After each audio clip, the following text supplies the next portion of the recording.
আমি আপনাকে এনকাউন্টার করে ঝাঁঝরা করে দেবো।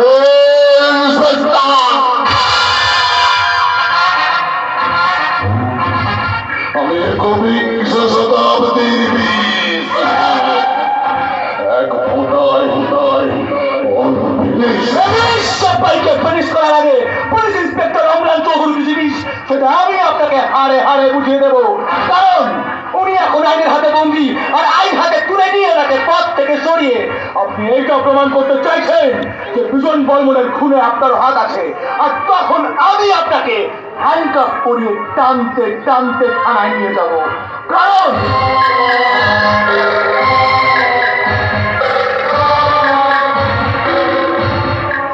আমার কাছে কোনো ED, CBI, high court, supreme court বলে কিচ্ছু নেই। আছে সোজা শ্মশান। You understand? I think you better understand. হ্যাঁ, চলুন।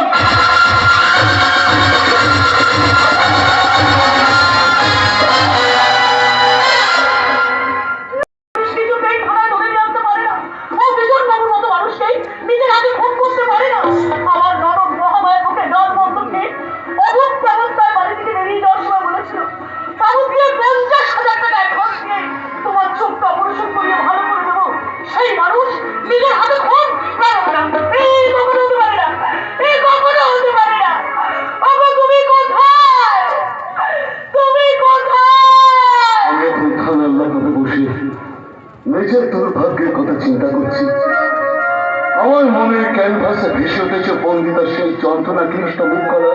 আমি তার কথা দিয়েছিলাম তাকে ভালো করবো, তার সব যন্ত্রণা আমি দূর করে দেব, কিন্তু বাস্তবে হলো তার বিপরীত।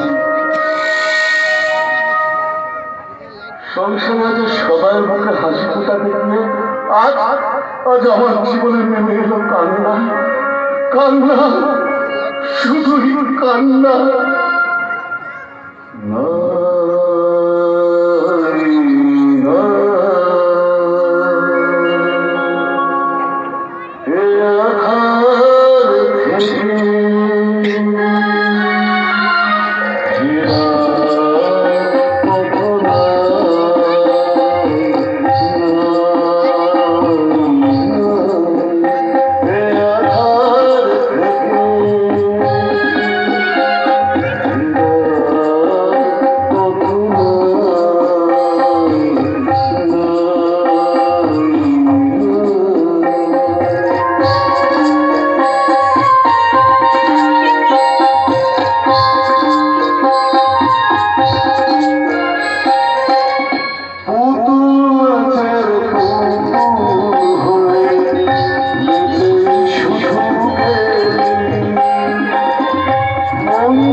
কেমন আছো বন্ধুটা, কেমন আছো? কি হলো, আমার কথার উত্তর দিচ্ছ না কেন? ও, তোমার চোখে জল দেখে বুঝতে পারছি বন্ধুটা তুমি ভালো নেই। বন্ধুটা সেটা তো তোমার চোখে জল দেখে না না না না, আমার কথা ভেবো না। এই দেখো না, এই খবরটা শুনে অনেক ভালো আছি। লক্ষ্মীজি, সেদিন যে খাবারটা খেয়ে আসতে পারোনি, এখন সেই খাবারটা খেয়ে নাও। আজ আমার কোনো খাবার খেতে ইচ্ছে করছে না, কোনো খাবার না। এ কথা বলো না, তুমি জানো না খাবার না খেলে মানুষ শুকিয়ে যায়। আর তুমি যদি শুকিয়ে যাও, আমি কার উপর ভরসা করে বাঁচবো? আমি বলতে পারবো না, কিন্তু আমি বলছি তোমার কিচ্ছু হবে না। ভগবানের উপর ভরসা রাখো। ভগবান নেই বন্দিতা, ভগবান নেই, ভগবান নেই। ভগবানের গলিতে পাথর হয়ে গেছে, তাই ভাগ্য যাকে ধোকা দিয়েছে তাকে তোমার কাঠ পাথরের দেবতা রক্ষা করতে পারবে না বন্দিতা, রক্ষা করতে পারবে না। আমার মনে হচ্ছে তোমার কিচ্ছু হবে না। কিন্তু আমার মন বলছে এই অন্ধকার থেকে মুক্ত হয়ে আমি আর কোনদিনও তোমাকে ফিরে যেতে পারি না। কথা বলে না, সেই জন্যই বলছি তুমি আমার মাথায় হাত কেন মারো? তুমি কি সত্যি সত্যি খুন করেছো? বন্দিতা, এতদিন একসঙ্গে ঘর করার পর তুমি কি আমাকে সন্দেহ করছো? না গো না, সন্দেহ নয়। আর সেই সন্দেহ নেই বলে বলছি, তুমি যখন খুন করনি তখন কেউ তোমার কিচ্ছু করতে পারবে না।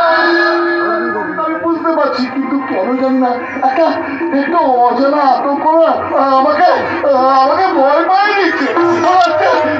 আমি কোনোদিনও তোমার কাছে। তুমি এ কথা বলো না, তাহলে যে আমি আর বাঁচবো না। তোমার এই রূপ ফাটা কান্না আমি সহ্য করতে পারছি না। কি করবো বলো?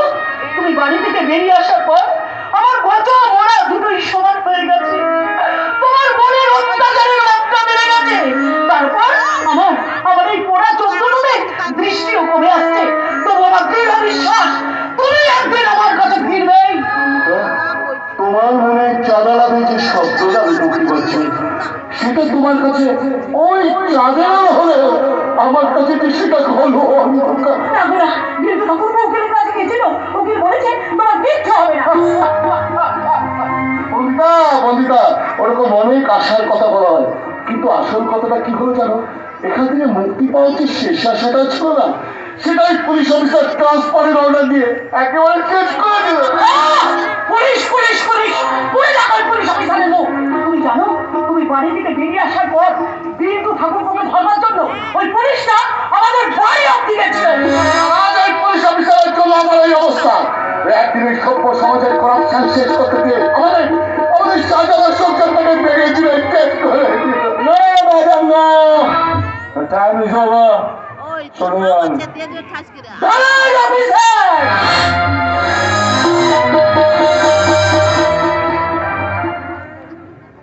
আপনি আমায় চিনতে পারছেন? হ্যাঁ, চিনতে পারছি।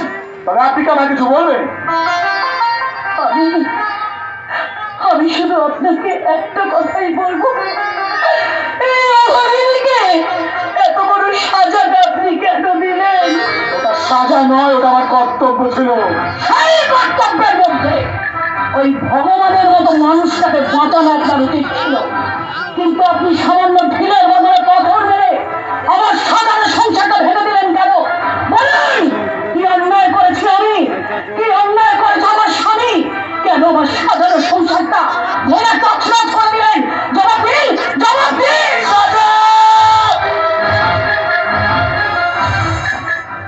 আপনার সমস্ত প্রশ্নের শুধু একটাই জবাব, আপনার স্বামী একজন খুনি। ওনাকে আমি পাড়া হাতে ছুরি নিয়ে খুন করতে দেখেছি, তাই পুলিশ ইন্সপেক্টর হিসেবে এটা আমার কর্তব্য ছিল। তার থেকে বেশি কিছু নয়। হ্যাঁ, বেশি কিছু করেছেন। বিনা দোষে আপনি আমার স্বামীকে অ্যারেস্ট করেছেন। আমার সাধারণ সংসারটা মেরে তছনছ করুন বলছে।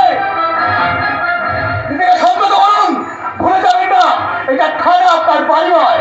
আর পুলিশ ইন্সপেক্টর অমরাজ চৌধুরী আজ অব্দি অন্যায় করেনি, আর অন্যায়কে মেনেও নেয়নি। ভগবানের ওপরের বাণী। এই সমাজে সত্য অন্যায়কে প্রতিষ্ঠা করে আমিও ভগবান হব। আপনার কথা মিথ্যা। থাক কবিতা থাক। চোখ থাকতেও যে অন্ধের অভিনয় করে সে কিছু দেখতে পায় না, আর শুনেও শোনে না। সেই জন্যই এখানে দাঁড়িয়ে বলছি, উনি মানুষ নয়।